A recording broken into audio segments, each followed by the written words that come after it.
All right, welcome to the second review of the evening. Up this time is Idle Zoo Park. Upgrade zoo parks, build new ones, and become a tycoon like no other. Idle Zoo is a fun game where you run a zoo that needs fresh management. Become a wealthy investor and restore zoos all around the country. You need to repair old zoos and build new ones. Place many different animals in there and let your zoo prosper. Be sure to build up place generating income in your zoo. By getting new animals, you will make the zoo more appealing and will propel yourselves to become a true zoo tycoon.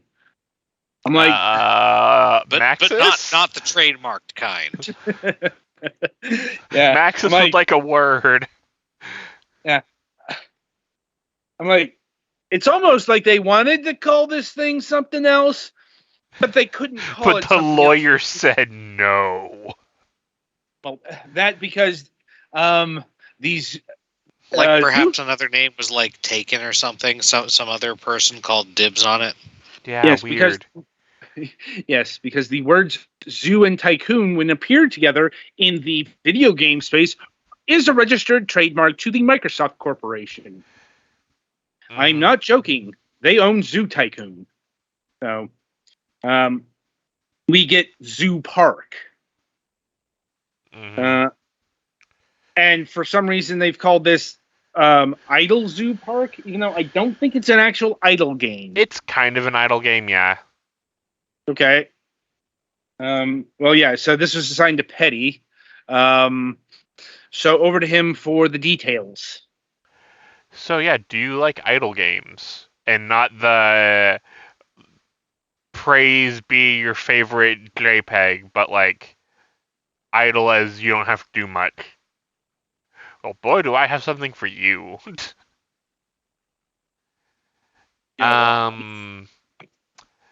Yeah, this...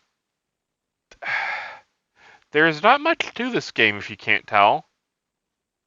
If you liked Cookie Clicker, you will be at home here. If you did not like Cookie Clicker, you will not be at home here.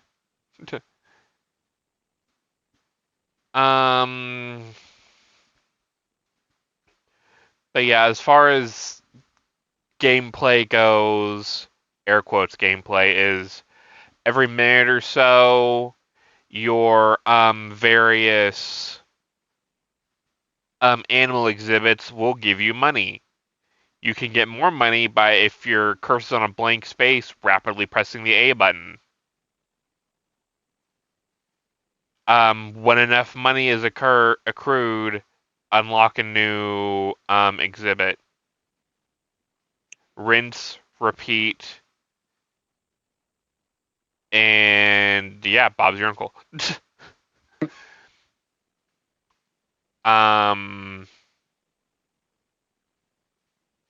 Yeah, not really sure how much more I can say. Like, every certain amount of upgrades you get, the animal's pin looks nicer.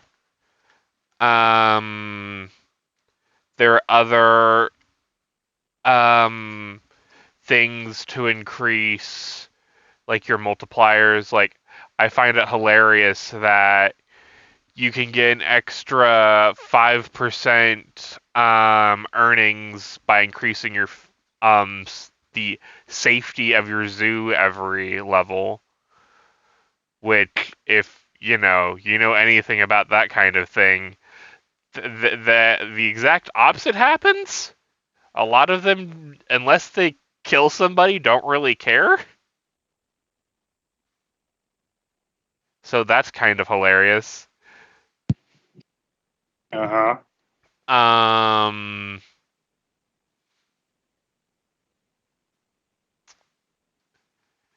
And then, yeah.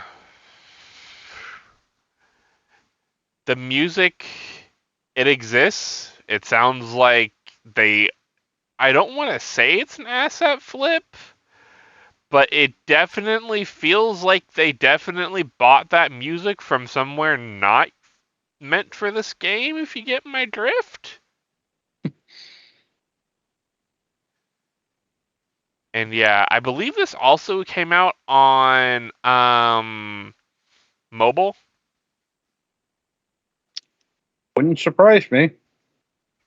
Well, I say that because the big thing with this game is there is a giant wheel that gives you a multiplier.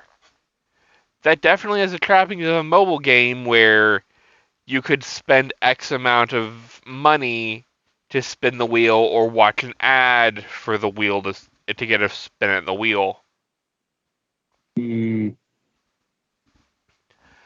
I'm not sure what it's doing to check offline, like, idle accruement.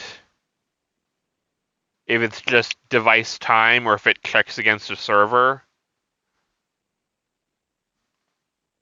So I guess... Does it have a blow up your whole thing and start over, but with a significant advantage thing like most idle games do? Yes. Once you hit, for this one, I think it's 50 billion.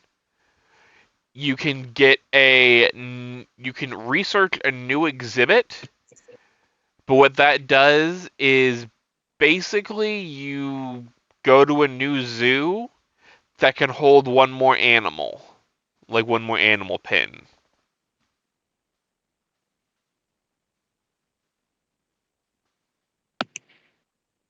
So, yeah. I think that's it for me. Like, I can't really think of anything else to stretch this review out. It's definitely more for you give your kid on your phone than like actually want to play actively on your Switch or even PC.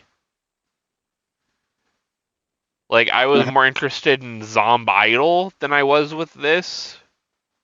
But that's just because Zombiidle actually had a kind of interesting art style, at least, compared to this, which is... I'd say that is art? Question mark? So what's the damage price-wise? $9.99. Oh, $10. fuck no. Absolutely do not buy. If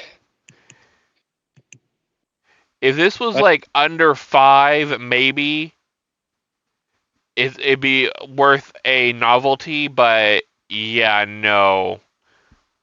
Not $10. Absolutely not.